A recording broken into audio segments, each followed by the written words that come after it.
E a ministra da Secretaria de Relações Institucionais aqui do Brasil, Gleisi Hoffmann, falou sobre os desdobramentos do caso Banco Master. Ela disse que não há nenhuma ilegalidade nas consultorias prestadas pelo ex-ministro da Justiça, Ricardo Lewandowski, ao banco. E que esse não foi o motivo da saída dele do governo. Gleisi também defendeu a reunião de Lula com Vorcaro, que estava fora da agenda, aconteceu no Palácio do Planalto em 2024. Gleisi disse que o encontro faz parte da natureza do cargo.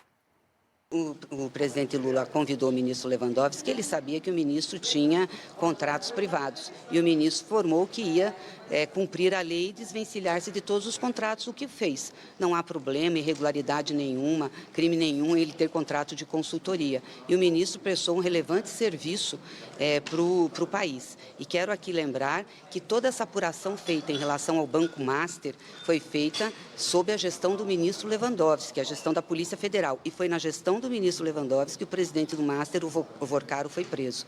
Então, essa situação que tentam ligar o governo, o ministro Lewandowski, é uma tentativa da oposição. O governo tem sido firme, decidido em fazer a investigação, seja a fiscalização do Banco Central, seja a investigação da Polícia Federal. Então, foram nesses últimos 10 meses que isso aconteceu.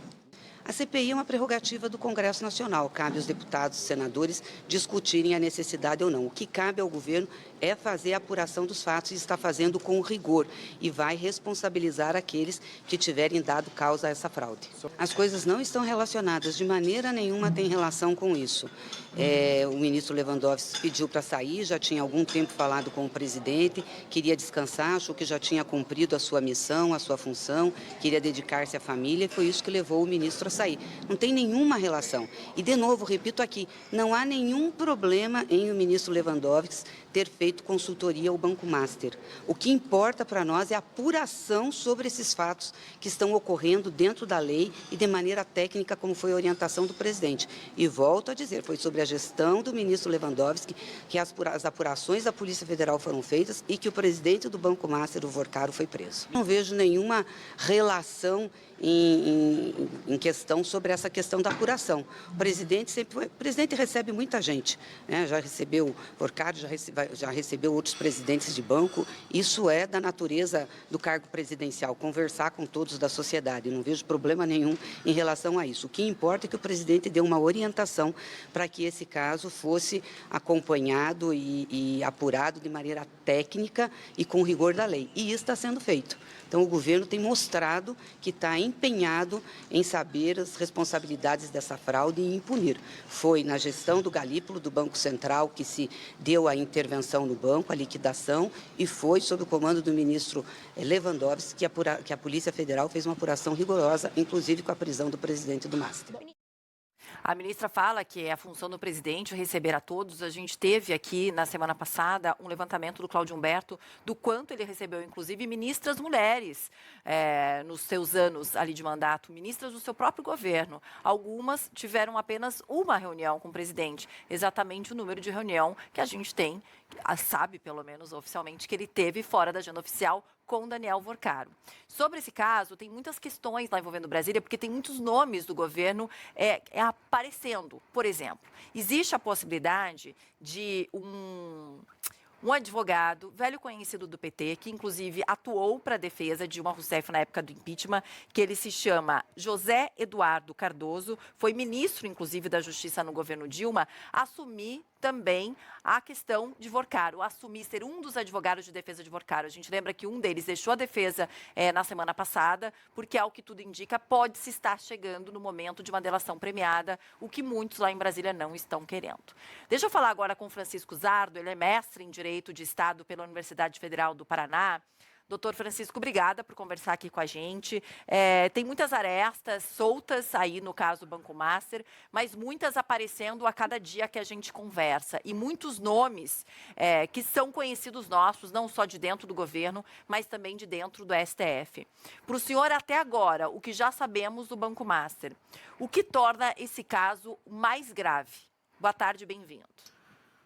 Bom, boa tarde, Paula. Boa tarde a toda a sua audiência. Eu acho que o primeiro caso que chama atenção nesse processo é a grande quantidade de pessoas, né, que foram atingidas. Então, se estima aí que algo como 500 mil pessoas que tinham títulos do Banco Master foram lesadas e agora estão buscando o Fundo Garantidor de Crédito. Portanto, é um caso que transcende o interesse individual e há um interesse público. E num caso de interesse público, a primeira diretriz, me parece, é a da publicidade. Então, como há uma grande quantidade de pessoas atingidas, como o sistema financeiro está atingido, a publicidade deveria ser a regra. E o sigilo que foi imposto a esse caso passa a suscitar todos esses tipos de questionamento, né? A segunda questão que chama a atenção diz respeito à competência do Supremo Tribunal Federal para julgar, porque a competência do Supremo Tribunal Federal é excepcionalíssima, né?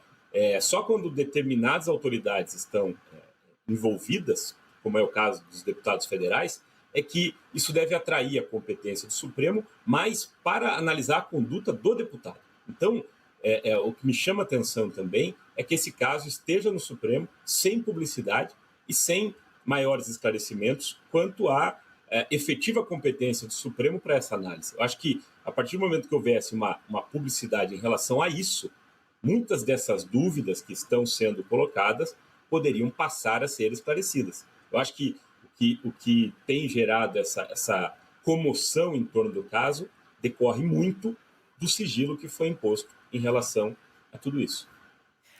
Além do sigilo, também da proximidade de pelo menos 2 ministros do Supremo, o ministro Dias Toffoli, a esposa do ministro Alexandre de Moraes, com o Banco Master, e também a questão de que os próprios investigadores da Polícia Federal disseram, claro, alto, em bom som, de que não tem por que este caso continuar no STF, ainda existe algum motivo para o caso Banco Master continuar no Supremo e não ir para a primeira instância da Justiça?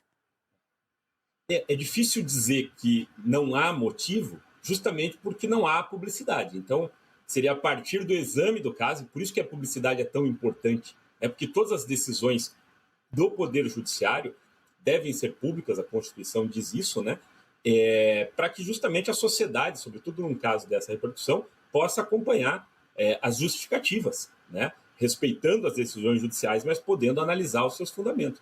Então, o fato de não haver sigilo dificulta essa análise, né? Mas as informações que foram publicadas até o momento indicam que não haveria justificativa para a permanência desse processo no Supremo.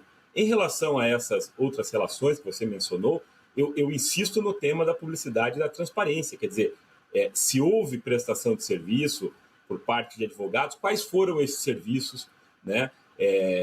O valor desse serviço é compatível com o mercado, acho que tudo isso precisa ser esclarecido para que aí então a gente possa formar um juízo a esse respeito. Daí o meu ponto, né? A falta de transparência, inclusive vocês mencionaram há pouco, né, de agenda do presidente da República com o Daniel Alvorcaro, que não foi divulgada, né, e a ministra dizendo que isso faz parte da agenda do presidente da República, mas se faz parte, deveria estar na agenda oficial. Então, esse tipo de questionamento é que acaba colocando essa nuvem ao redor do caso. Eu acho que o primeiro elemento que nós teríamos que ter aqui por parte das autoridades envolvidas, de quaisquer dos poderes, seria essa transparência, para que aí a sociedade, a imprensa livre, pudessem examinar os contornos desse caso. Essa transparência que é sempre prometida em ano eleitoral, mas é sempre colocada em xeque, né?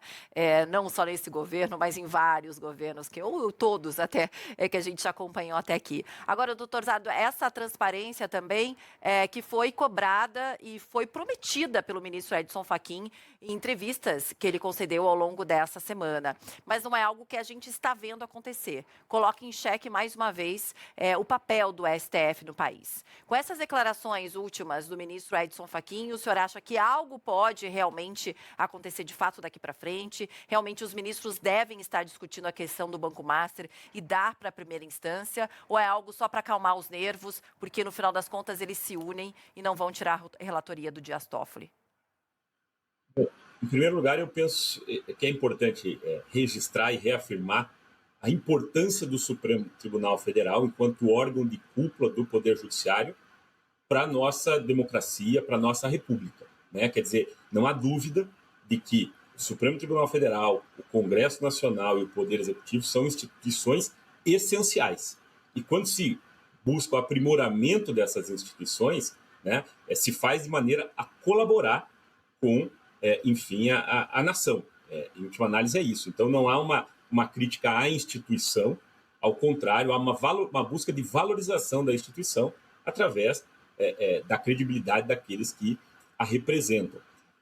Eu vejo que o ministro Fachin está muito empenhado, né, na criação deste código de conduta, justamente para trazer essa transparência às ações do Supremo Tribunal Federal, e eu penso que a aprovação desse código depende, sobretudo, da mobilização da sociedade civil em torno dessa ideia. Temos acompanhado alguma resistência e argumentos contrários, mas eu, com todo respeito, penso que não se sustentam, né?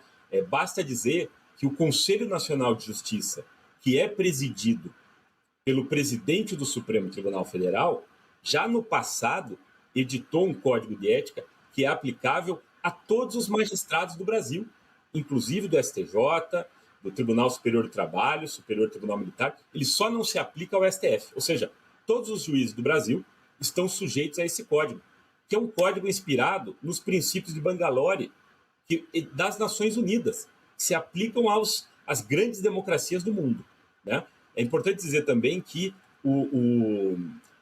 a Suprema Corte dos Estados Unidos, que é uma inspiração para o direito constitucional brasileiro, tem um código de ética. A Suprema Corte da Alemanha e muitas outras têm esses códigos de ética. Então, não há, no meu modo de ver, nenhuma razão para que o Supremo Tribunal Federal não tenha. Se diz, mas essas obrigações do Código de Ética já constam em lei. Sim, até porque o Código de Ética não pode criar obrigações. Quem cria deveres é a lei. Mas o fato de estabelecer isso num Código de Ética é uma forma das autoridades do Supremo Tribunal Federal se autovincularem, né, a essas obrigações de transparência e darem essa declaração pública, né, de que estão dispostos a isso. O Poder Executivo tem Código de Ética já há muitos anos, mais de 2 décadas. As empresas, hoje em dia, têm seus códigos de ética, né?